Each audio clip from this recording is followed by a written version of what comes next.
കേരള പുറംകടലിൽ അപകടത്തിൽപ്പെട്ട സിംഗപ്പൂർ കപ്പൽ ഇപ്പോഴും കത്തിക്കൊണ്ടിരിക്കുകയാണ്. കപ്പൽ 10 ഡിഗ്രിയിലേറെ ചരിഞ്ഞിട്ടുമുണ്ട്. കോസ്റ്റ് ഗാർഡിന്റെ 2 കപ്പലുകൾ 50 മീറ്റർ അകലെ നിന്നും വെള്ളം പമ്പ് ചെയ്യുന്നുണ്ടെങ്കിലും തീയണയ്ക്കാനായിട്ടില്ല. കപ്പലിൽ നിന്നും കാണാതായ 4 പേരെ ഇനിയും കണ്ടെത്താനുമായിട്ടില്ല. ചികിത്സയിലുള്ള 2 പേരുടെ നില ഗുരുതരമായി തുടരുകയാണ്.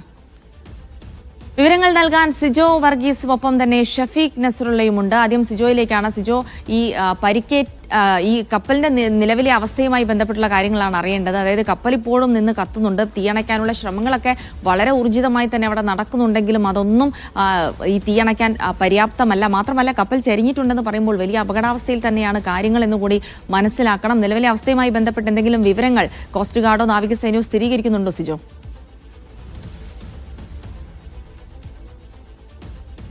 ജിൽസി, കോസ്റ്റ് ഗാർഡിന്റെയും നാവികസേനയുടെയും നേതൃത്വത്തിലാണ് ഈ തീ അണയ്ക്കാനുള്ള ശ്രമങ്ങൾ തുടരുന്നത്. പക്ഷേ കപ്പലിലെ തീ പൂർണ്ണമായും അണയ്ക്കാൻ സാധിച്ചിട്ടില്ല. കപ്പലിൽ തീ ഇപ്പോഴും കത്തിക്കൊണ്ടിരിക്കുകയാണ്. കനത്ത പുകയുണ്ട്. ഒപ്പം തന്നെ കണ്ടെയ്നറുകളിൽ സ്ഫോടനം നടക്കുന്നു എന്നുള്ളതാണ് ഏറ്റവും പ്രധാനമായിട്ടുള്ള ഒരു കാര്യം. മുൻഭാഗത്തെ തീ അല്പം നിയന്ത്രണ വിധേയമായിട്ടുണ്ട് എന്നതിനപ്പുറത്തേക്ക് മറ്റൊന്നും ഒരു വലിയ കാര്യമായ പുരോഗതി ഉണ്ട് എന്ന് നമുക്ക് ഈ ഘട്ടത്തിൽ പറയാൻ സാധിക്കുകയുമില്ല. ഡോണിയർ വിമാനങ്ങൾ ഈ നിരീക്ഷണ പറക്കൽ നടത്തുന്നുണ്ട്, സ്ഥിതിഗതികൾ വിലയിരുത്തുകയും ചെയ്യുന്നുണ്ട്. എന്തായാലും ഈ കണ്ടെയ്നറുകൾ കൂടുതൽ ഈ കപ്പലിൽ നിന്ന് ഈ കടലിലേക്ക് പതിക്കുകയും ചെയ്യുന്നുണ്ട്. ഈ കപ്പൽ ചെരിയുകയും ചെയ്യുന്നിട്ടുണ്ട് എന്നുള്ളതാണ് ഏറെ ആശങ്ക ഉണർത്തുന്ന കാര്യം. കൂടുതൽ കണ്ടെയ്നറുകൾ കടലിൽ വീഴാനുള്ള ഒരു സാധ്യത കൂടി നമുക്ക് ഈ ഘട്ടത്തിൽ കാണേണ്ടി വരും. എന്തായാലും ഇതുമായി ബന്ധപ്പെട്ട് മറ്റൊരു ആശങ്ക പ്രധാനമായിട്ടും നിൽക്കുന്നത് ഈ ആളുകളെ, ഇതിൽ നിന്ന് 4 പേരെ കണ്ടെത്താൻ കഴിഞ്ഞിട്ടില്ല എന്നുള്ളതാണ്. അവർക്കായുള്ള തെരച്ചിലും ഒരു വശത്ത് നടക്കുന്നുണ്ട്. മറ്റു പ്രധാനമായിട്ടുള്ള കാര്യം, ഈ തുടർച്ചയായി ഉണ്ടാകുന്ന 2 കപ്പൽ അപകടങ്ങൾ, ഈ അപകടങ്ങൾ ഉണ്ടായിട്ടും ഇതുമായി ബന്ധപ്പെട്ട് മറ്റ് നിയമ നടപടികൾ സ്വീകരിക്കുന്നില്ല എന്നുള്ളൊരു ആരോപണം നേരത്തെ പ്രതിപക്ഷം ഉന്നയിക്കുകയും ചെയ്തിരുന്നു.